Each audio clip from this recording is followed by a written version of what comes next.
Tu mamá quizá te enseñó a sobrevivir, pero nunca a prosperar. Miguel ganaba 3 veces más de lo que su madre había ganado. Sin embargo, escondía zapatos nuevos, rechazaba oportunidades y sentía culpa cada vez que su vida mejoraba. Lo que cambió no fue su sueldo, sino una libreta vieja que le mostró de dónde venía ese miedo. Después de analizar muchas historias de personas que ganan mejor pero siguen viviendo con culpa, aparece un patrón silencioso. No temen al dinero, temen traicionar su origen. Miguel podía salvar a su hijo de la misma jaula, pero primero debía romperla él. Miguel no compró aquellos zapatos por lujo, los compró porque los suyos ya tenían la suela abierta y cada paso en la oficina sonaba como una vergüenza pequeña. Eran negros, sencillos, de oferta, nada escandaloso. Pero cuando salió de la tienda, sintió la misma presión en el pecho que sentía de niño cuando pedía algo y su madre bajaba la voz para decirle: no estamos para gastar. En el estacionamiento, abrió la cajuela de su coche viejo y dejó la caja escondida bajo una chamarra. Tenía 46 años, un sueldo estable, recibos pagados, y aún así le dio miedo llegar a casa con algo nuevo. Esa tarde, su madre lo esperaba con café recalentado. Miguel entró fingiendo normalidad, pero miró hacia la calle 2 veces, como si la caja pudiera delatarlo desde el auto. Lo que no sabía era que esos zapatos no eran el problema, solo eran la primera prueba visible de una culpa más antigua. Y esa noche, por primera vez, quiso entender de dónde nacía. Miguel aprendió a llamar humildad a todo lo que en realidad era miedo. De niño veía a doña Elvira partir un bolillo en 3 pedazos, apagar focos aunque la casa quedara oscura, y guardar monedas en una lata de galletas. Nunca se quejaba. Solo repetía frases que parecían consejos, pero pesaban como cadenas. El que quiere mucho, sufre mucho. La gente con dinero cambia. Uno debe saber quedarse en su lugar. Miguel la admiraba. Por lo tanto, también admiró su manera de negarse todo. Cuando consiguió su primer trabajo estable, no celebró. Pagó deudas ajenas, compró lo mínimo y sintió orgullo de no pedir nada para él. Pero ese orgullo empezó a cobrarle factura. Su esposa le decía que no era pecado descansar. Su hijo le pedía pensar en el futuro. Miguel respondía igual que su madre: primero lo necesario. Lo que nadie veía era que, para él, lo necesario siempre terminaba siendo sobrevivir, nunca avanzar. El golpe llegó una noche cualquiera, en la mesa de la cocina. Su hijo Daniel dejó un folleto junto al plato y le dijo que había un curso técnico de reparación de celulares. Costaba menos de lo que Miguel gastaba en ayudar a otros por compromiso. Daniel no pidió caprichos, pidió una oportunidad. Miguel miró el precio, tragó saliva y respondió casi sin pensar: ahorita no estamos para eso. La frase quedó flotando. Su esposa bajó la mirada. Daniel dobló el folleto despacio, como quien aprende a no insistir. Y Miguel sintió un frío raro en la nuca, porque no había hablado él. Había hablado el miedo de doña Elvira usando su boca. Esa madrugada no pudo dormir. Caminó hasta el cuarto de su madre, buscando recibos antiguos para revisar cuentas, pero encontró una libreta de tapas cafés. Al abrirla, vio columnas de números, deudas viejas y una frase repetida con letra temblorosa.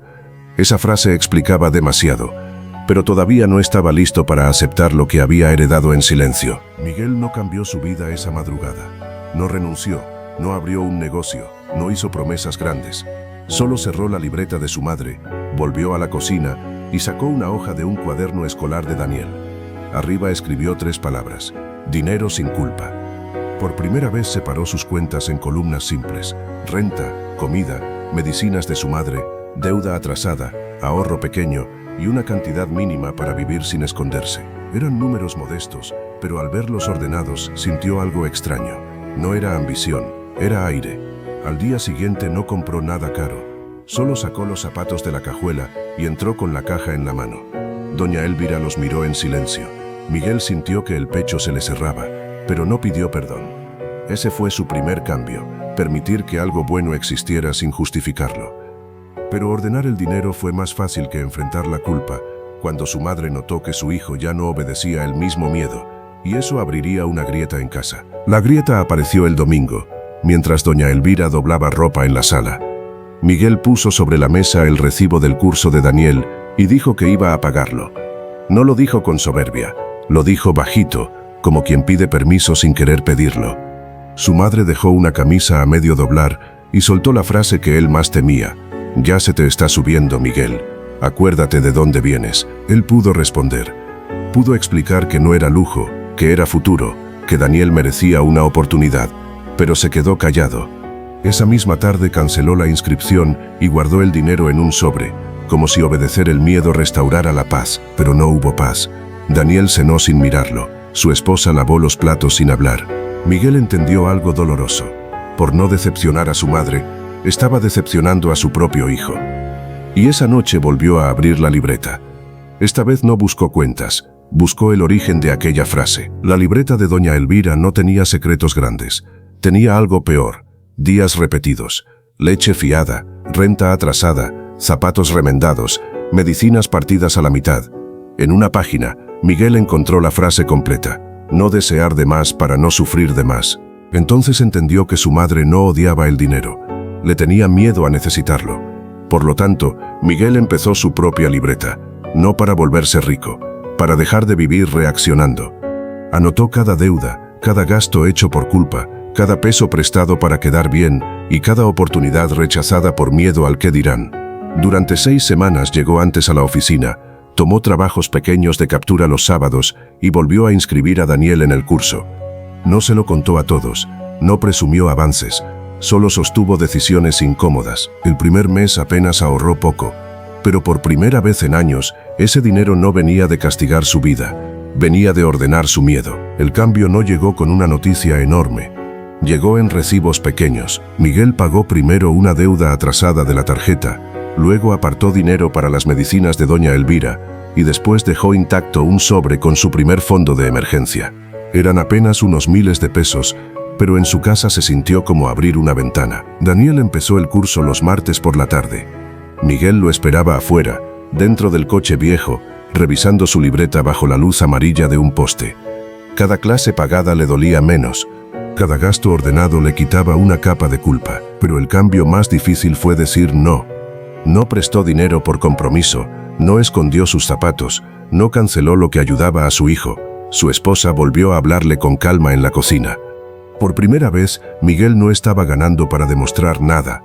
Estaba construyendo una vida donde el dinero dejaba de ser susto y empezaba a ser paz, pero faltaba enfrentar a su madre una vez más. Doña Elvira encontró la libreta de Miguel una tarde de lluvia. No gritó, solo pasó los dedos por la frase escrita arriba: dinero sin culpa. Después buscó en su cajón la libreta vieja, la puso junto a la de su hijo y murmuró: yo escribí algo parecido cuando tenía tu edad. Miguel no respondió. Su madre le contó que una vez pidió fiado para comprarle zapatos a él y el tendero la humilló frente a todos. Desde ese día decidió no desear nada que pudiera volver a ponerla de rodillas.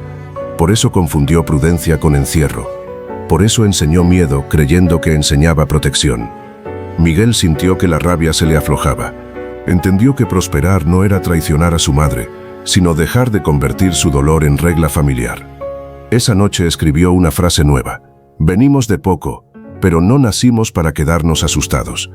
Y por primera vez, la palabra prosperidad no le sonó a culpa. Le sonó a descanso, sin pedir permiso, sin esconderse, sin bajar la mirada. A veces una persona no necesita más dinero, necesita descubrir qué miedo está obedeciendo. Y si esta historia tocó algo que también cargas, mira el video que aparece en pantalla.